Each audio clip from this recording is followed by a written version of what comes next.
안녕하세요. 우리나라 유통기환 이분컷입니다. 오늘은 쿠팡 실적이 나와서 리뷰를 해드릴 건데 요청이 많았어가지고 저는 개인적으로는 좀 실망스러운 실적이었습니다.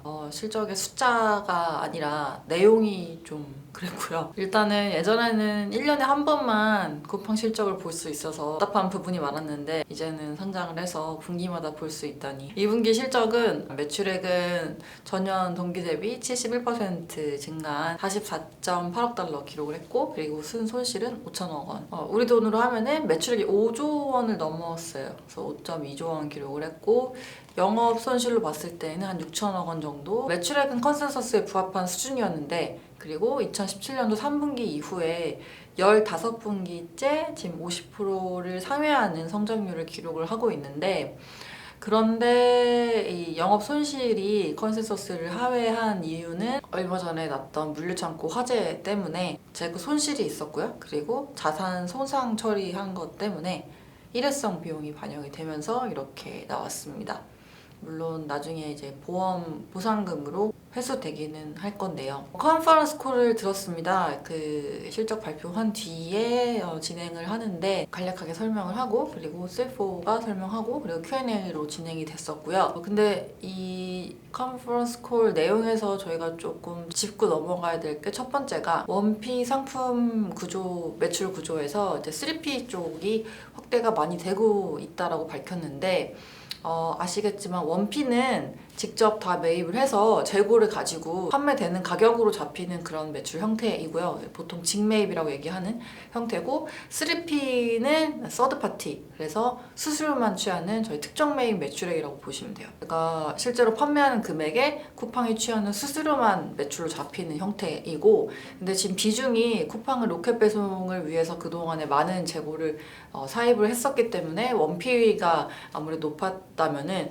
3P 쪽에 지금 올라오는 중이라고 밝혔고 그리고 성장세가 굉장히 가파르다라고 했었고 이게 특정 카테고리에서만 나타나고 있는 게 아니라 전 카테고리에서 비슷한 트렌드가 나오고 있다. 그래서 처음에 1P로 많은 소비자들을 유입을 시켰다면은 그걸 통해서 3P 매출까지 일으키고 있다. 이 내용은 선순환 구조를 구축을 잘했다. 이렇게 평가할 수 있을 것 같고요. 그 다음에 이제 질문들 중에서 1P랑 3P의 비중에 대해서도 질문이 나왔었고 그리고 이번에 물류센터의 재고가 불타서 좀 사라졌으니까 쿠팡이 가지고 있는 재고는 1P 재고들이니까 이거가 조금 변동이 있을지에 대해서 하반기 좀 전망에 대한 질문도 있었거든요. 근데 한 3P가 올라온다고만 밝혔지 이 비중에 대해서는 구체적으로 나온 게 없었습니다. 두 번째가 핀테크 쪽을 이니셔티브로 삼는다고 했는데 구체적으로 어떤 전략이 있고 어떤 부분에 관심이 있고 또 확장하는데 타임라인 뭐랄까요 그 전략을 구사하는 데 있어서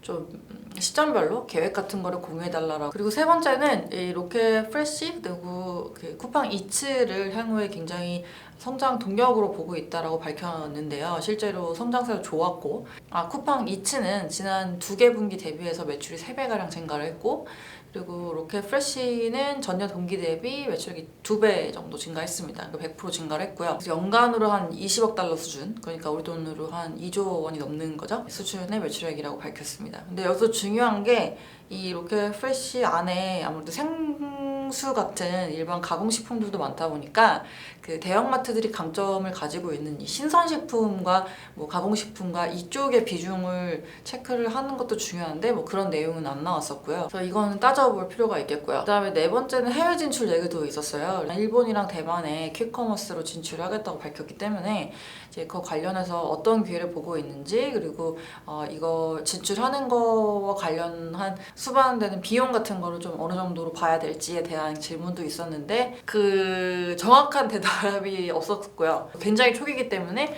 좀 지켜볼 필요가 있다 정도의 답변만 들을 수 있었습니다. 그래서 이어진 질문으로는 왜 일본과 대만을 매력적인 시장으로 생각을 하고 픽을 했느냐라는 또 질문이 이어졌는데 그거에 대해서도 뭐 소상히 나오지는 않았어요. 너무 초기 단계라고 하면서 자세하게 얘기는 하지 않았고요. 주가 레벨로 봤을 때 지금 시총이 68조 원 수준이니까 PSR로 보면은 한 3.5배 정도 받고 있는데 근데 이게 실적이 뭐 기대치에 못 미치는 수준이었어도 이 실적 다음에 컨퍼런스 콜의 내용을 듣고서 이거 납득할 만한 비용이었다, 또는 굉장히 일회성적인 비용이었기 때문에 무시해도 될 그런 거였다 뭐라든지, 아니면 하반기의 전망을 이렇게 보고 있기 때문에 지금 어차피 실적은 지나가는 거니까 그런 내용들이 보통 작용을 하면은 주가가 잘 방어가 되는 편이거든요.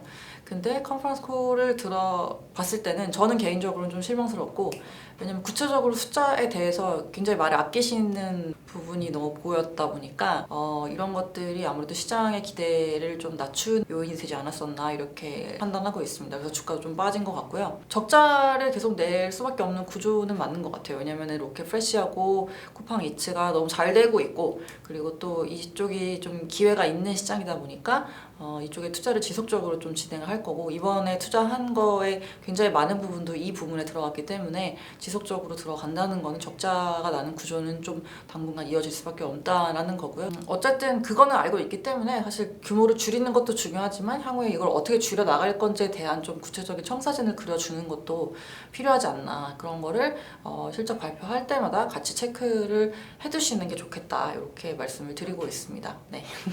날씨처럼 행복하고 즐거운 하루 보내시길 바랍니다. 그러면 다음 시간에 만나요.